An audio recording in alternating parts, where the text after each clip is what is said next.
If you have ever walked through a cemetery and felt tempted to pocket a small keepsake, hear me clearly. The ground does not forget your fingers. I was 8 when I stole 2 pale scraps from between headstones, and less than 2 weeks later doctors were talking to my mother in the hallway about miracles and last chances. That morning my school was closed because my teacher had gone to a training course. My brother and sister still had classes, so they left with backpacks and warnings to behave. My mother, Rosa, needed to attend a burial at the Pantheon. She did not want to leave me alone, so she took me with her.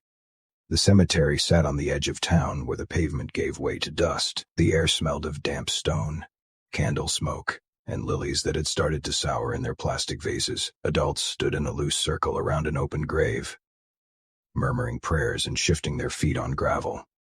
I could not sit still for long. I wandered behind the group, pretending the rows of markers were a maze made just for me. I played my own game. I picked up smooth pebbles and lined them along a cracked slab. I stole 2 half-wilted flowers from a nearby mound and tucked them behind my ear, feeling brave because no one was looking. When I crouched to set a stone in place, I noticed 2 small shapes in the grass. They were straight and light, the color of old chalk. I thought they were twigs bleached by sun. I lifted them and tapped them together. They made a dry, hollow click I liked. One end of each piece was rounded in a way that did not match any stick I had seen. I looked around anyway, because even as a child I knew some things were not mine. Everyone was watching the burial. No one watched me. I slipped the 2 pieces into my jacket pocket with the pebbles. The pocket felt suddenly heavier, not with weight but with awareness, as if something had noticed the change of place. I told myself it was nothing. I was 8. I believed the world stayed quiet if you did not name what you were doing. We returned home in the early afternoon. My mother sent me to bathe and then do my homework. Even though there was no school, our house was small but busy, with a long hallway, a bright living room, and a big back patio where my siblings played after classes. I went into the bathroom and turned on the shower. I took out my finds and decided to wash them, so I could use them as toys under the bathroom light. The pieces looked less like wood and more like bone, porous and yellowed, but I did not accept the thought. I rubbed soap onto them and held them under the water. Mid-scrub, a child's sob cut through the spray. At first it blended with the hiss of the shower. It could have been my imagination, or a neighbor, or a kitten outside. Then it became a thin sob right behind me, close enough that my shoulders tightened. I shut off the water to listen. The crying continued for a few seconds, then stopped as if someone had covered a mouth. I stood there dripping, staring at the shower curtain. The sobbing returned, soft but urgent, and it seemed to come from the other side of the bathroom door. My mother knocked. "Camila, are you okay?" Her voice carried real fear. I forced myself to answer calmly. I told her I was fine. I did not tell her I was listening to a stranger cry in our hallway. When I opened the door, Rosa was there. She said she had heard me crying clearly. I shook my head and lied.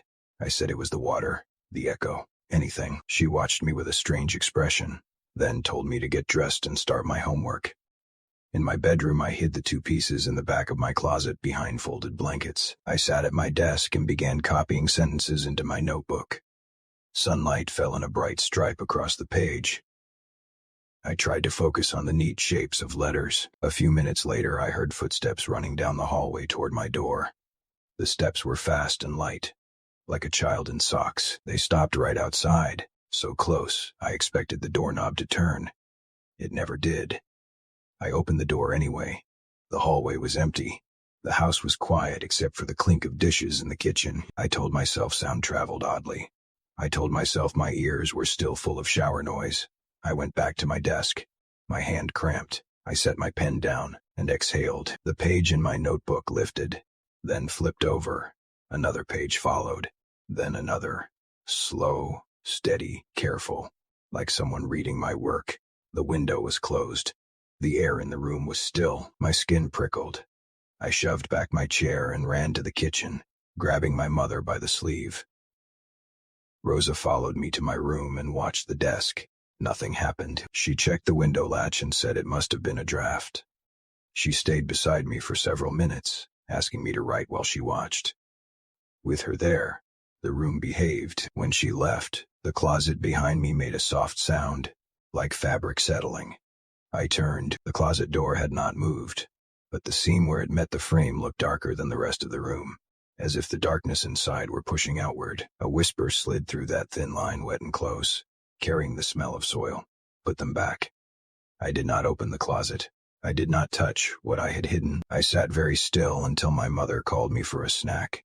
Then I went to the living room and forced myself to play, as if nothing had happened. Later that afternoon, my mother said she needed to go buy tortillas.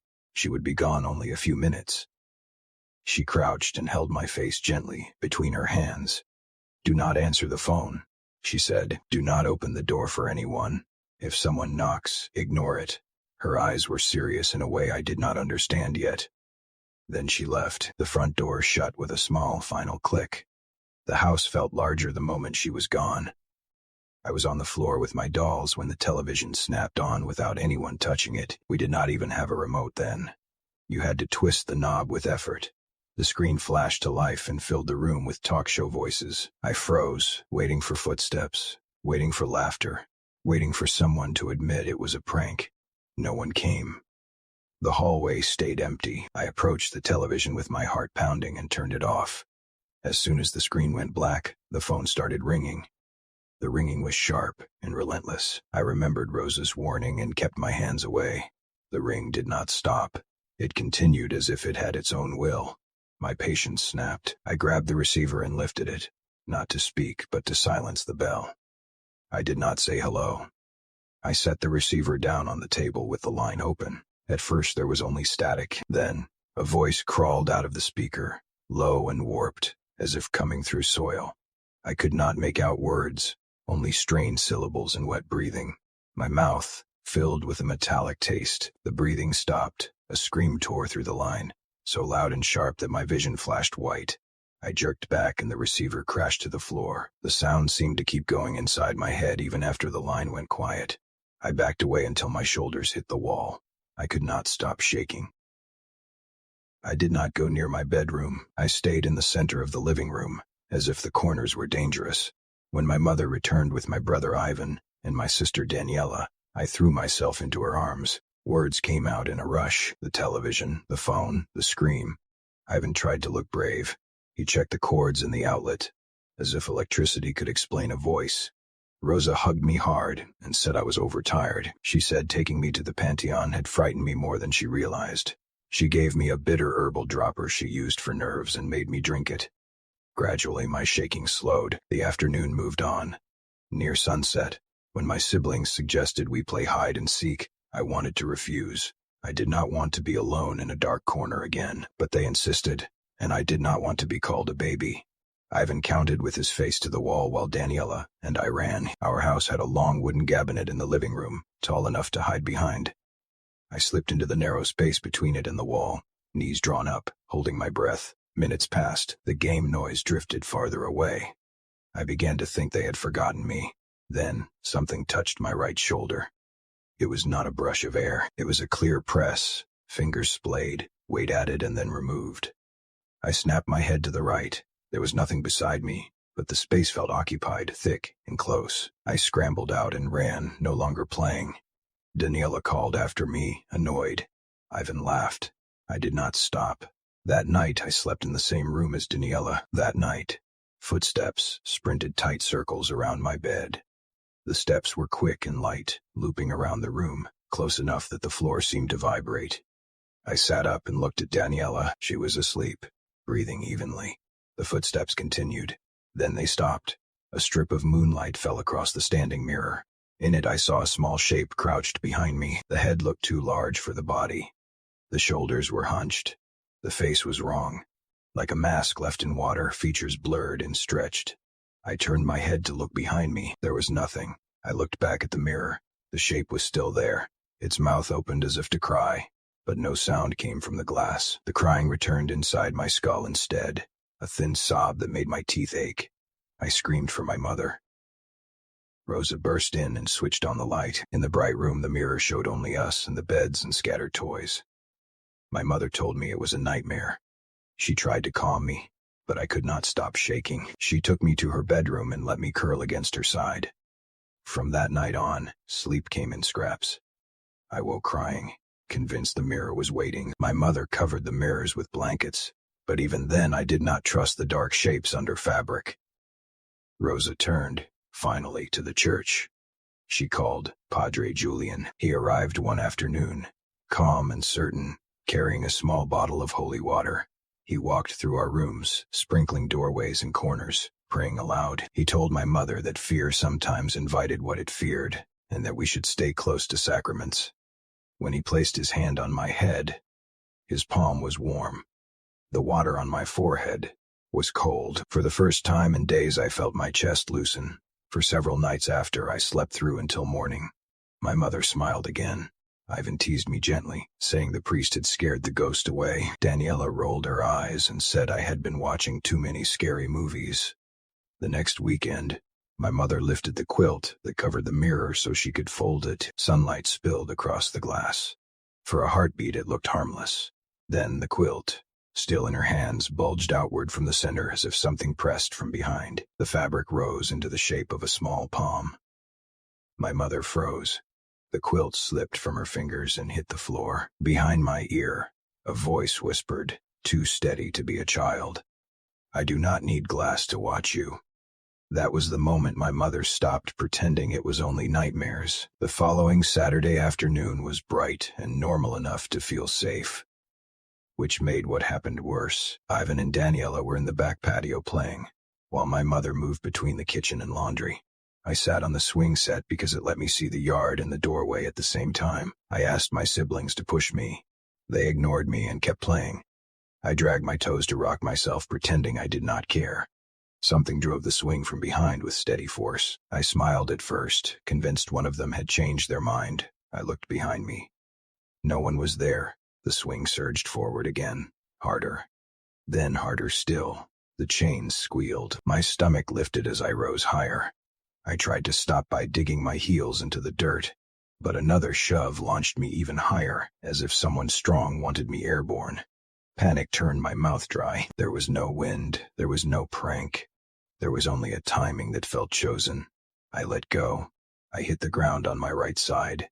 Pain snapped through my arm. My mother ran out and went pale when she saw the angle of my wrist. The next hours blurred into antiseptic smells, bright hospital lights, and a doctor wrapping my arm in plaster, while my mother whispered prayers through clenched teeth.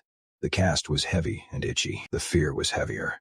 At home, Rosa kept me on the living room sofa where she could see me.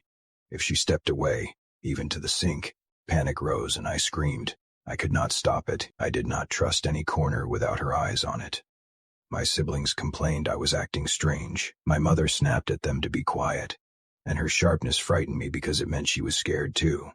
She decided I might be having a psychological breakdown. She took me to a child therapist. The office smelled like disinfectant and crayons. The woman asked me about nightmares and whether the cemetery had upset me. I nodded and kept my answers vague. I was afraid that speaking the details out loud would make them more real. The sessions changed nothing. I still felt watched, especially in my bedroom. I did not tell anyone that I sometimes saw the small shape at the end of the hallway. Not clearly, just a sense of size and hunger. I did not tell anyone that the crying had shifted into something else, quieter but more determined. My mother began to look tired all the time. She prayed more. She argued with herself out loud. She had always called people who practiced esotericism brujas and said they were against God. Now she was desperate enough to try anything. One night I heard her on the phone, whispering for an address. The next morning, she drove me far from our neighborhood, past paved streets into dusty roads, lined with scrub. Dona Mireya lived far out, her house crouched behind weeds and wire. Smoke curled from a metal barrel in her yard. The air smelled of burnt herbs and something bitter, like crushed leaves. She looked at me once, then looked at my mother with a stare that made Rosa fall silent. Inside, the woman laid me on a wooden table covered with a blanket. She began, Olympia. Her hands moved over my head, my chest, the cast, my legs. She pinched the air as if grabbing threads and pulled hard, then flicked her fingers as if tossing something away. She murmured words that did not sound like prayers from church. She spat to the side and made a quick sign over my forehead. Then she called my mother aside and whispered. I could not hear what she said. Only my mother's small gasp. On the drive home, my stomach rolled. By the time we reached our street, nausea rose like a wave. I vomited onto my cast. What came up was black and thick, tasting like old smoke and dirt. My mother stopped the car shaking.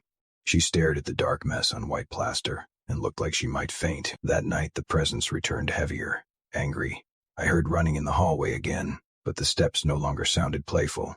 They sounded purposeful, like someone pacing in a room they owned. I slept in fragments, jolting awake at every creak.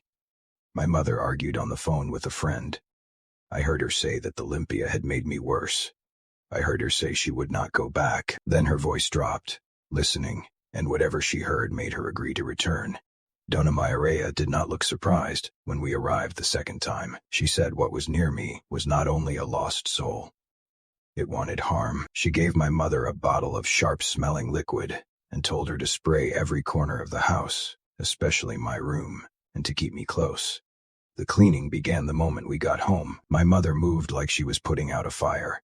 She opened my closet and pulled out blankets, searching corners and shelves. Then she stopped. In her hands were the 2 pale pieces I had hidden. Her face tightened. She demanded to know where I got them. My mouth went dry. I told her the truth, that I had found them in the cemetery grass and thought they were sticks. Anger flashed, then collapsed into fear.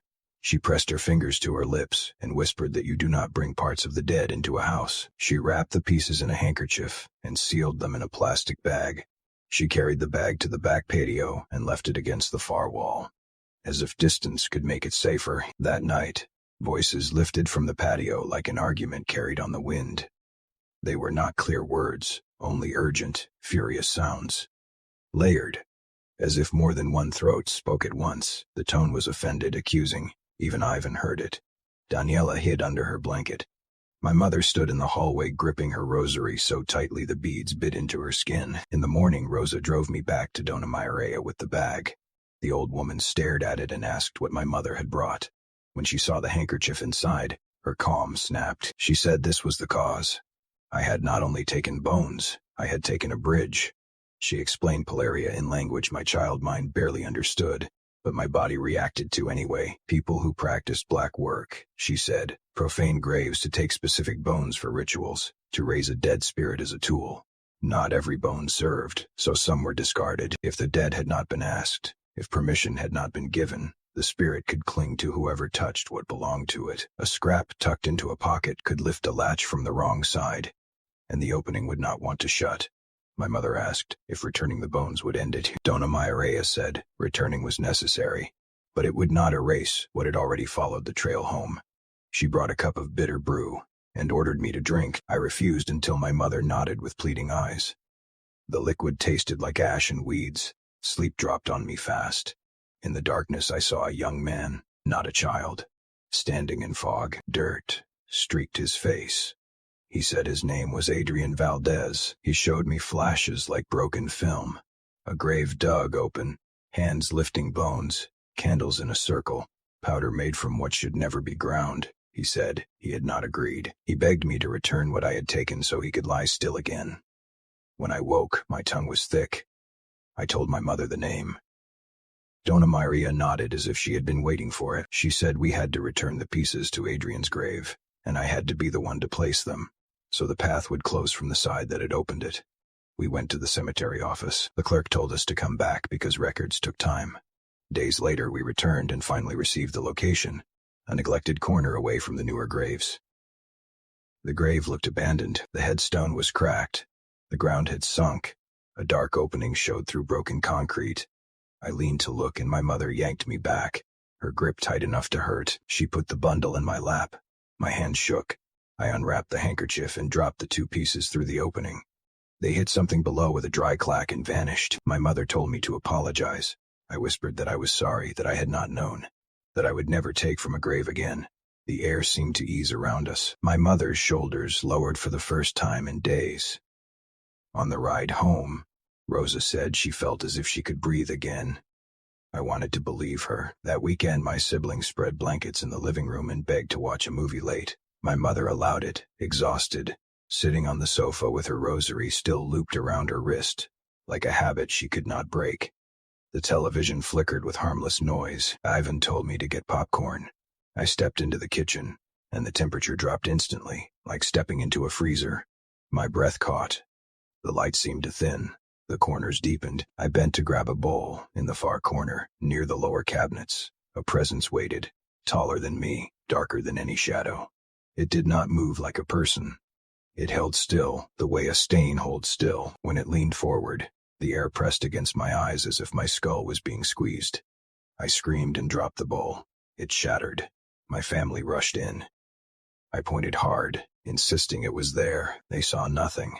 Ivan searched behind the door. Daniela tried to laugh and could not. My mother stared at the empty corner with her lips moving in prayer. That night fever took me like a wave. Heat and chill fought under my skin. My thoughts broke apart into bright fragments. My body convulsed so violently. My mother could not hold me still. They tried to cool me in the bathtub, checking my temperature again and again. But the number stayed high, and the shaking returned. They rushed me to the hospital. Bright lights, latex gloves, voices calling out measurements. A doctor said they could not control the seizures. Someone pressed a mask to my face. The smell of plastic filled my nose. As the medicine pulled me under, a sentence rose in my mind, calm and merciless. Returning the bones was not the same as undoing the call. I do not remember the first day in intensive care. I remember pieces, the ceiling lights that never blinked, the sting of tape on my skin, my mother's voice cracking as she said my name over and over. Everything else is what Rosa told me later. My seizures would not stop. My fever climbed and fell without pattern. Doctors tried different medications, and each time the shaking returned. My mother stayed at the bedside until a doctor took her into the hallway and spoke quietly. He said they could not explain my condition. He said she should prepare herself. Rosa did not leave after that. She slept in a chair when her eyes finally closed, waking at every beep. Ivan and Daniela visited with relatives, silent, their faces older than they should have been. On the second day, my mother's coworker Patricia called to ask how I was. Rosa said the doctors were waiting for a miracle. Patricia asked a question my mother hated. Had Dona Maria been told? Rosa snapped that witchcraft had nothing to do with medicine, but Patricia did not argue. She simply said she was coming. That afternoon, Patricia arrived at the hospital with Dona Maria beside her. The old woman could not enter the intensive care unit. Nurses blocked the door. Dona Maria did not protest. She walked to the closest place she could stand, near the wall that bordered the unit, and she waited as if she had done this before. My mother watched, exhausted and furious and desperate all at once. Dona Maria closed her eyes and moved her lips as if praying, but the cadence was different from church. Her hands rose and slowly pulled inward, as if drawing something through the air, as if reeling in a line. The hallway lights flickered once. A gust swept down the corridor, sharp enough to raise gooseflesh on my mother's arms. It passed between them like a living thing. Patricia gasped. Dona Maria opened her eyes and stared at the unit door with a hard, satisfied look. Not long after, a doctor came out, looking confused. He said, my numbers were improving. My fever had begun to fall. The seizures had eased. He did not say why. He only stared at the chart as if it belonged to someone else. Over the next day, the machines grew quieter. My breathing steadied. I woke slowly, like surfacing from deep water, and the first face I saw was my mother's, swollen from crying and disbelief. She pressed her forehead to mine and whispered that I was back when I was stable enough to leave the unit. Dona Maria spoke privately with Rosa. My mother told me later, when I was older, and her voice still shook when she repeated it. Dona Maria said the bones had been used in black work. By touching them, I had become a conduit, a clean path for what had been called. The priest had quieted it briefly, but quiet was not gone. Her first limpia, she admitted, may have tightened the knot by pulling at it the wrong way. My mother asked where the presence went. Dona Maria said it left to fulfill the intention of the one who invoked it. It had been sent with a purpose. If it could not take me, it would not simply dissolve. It would move on, listening for the next command. I left the hospital alive. My cast came off weeks later. My fever never returned. For a long time, my mother refused to speak about the Pantheon or the bones. My siblings stopped teasing me about fear and never played hide and seek inside again. I grew older and learned new words: palería, profanation, conduit, invocation. None of them made me feel safer. They only gave shape to what I already knew. The harshest part is not that I stole from a grave. It is that for a moment, I turned our home into an address on someone else's map. And if you are hearing this and you think it cannot happen to you, remember this. In a cemetery, the smallest thing you pick up can be the loudest thing you bring back.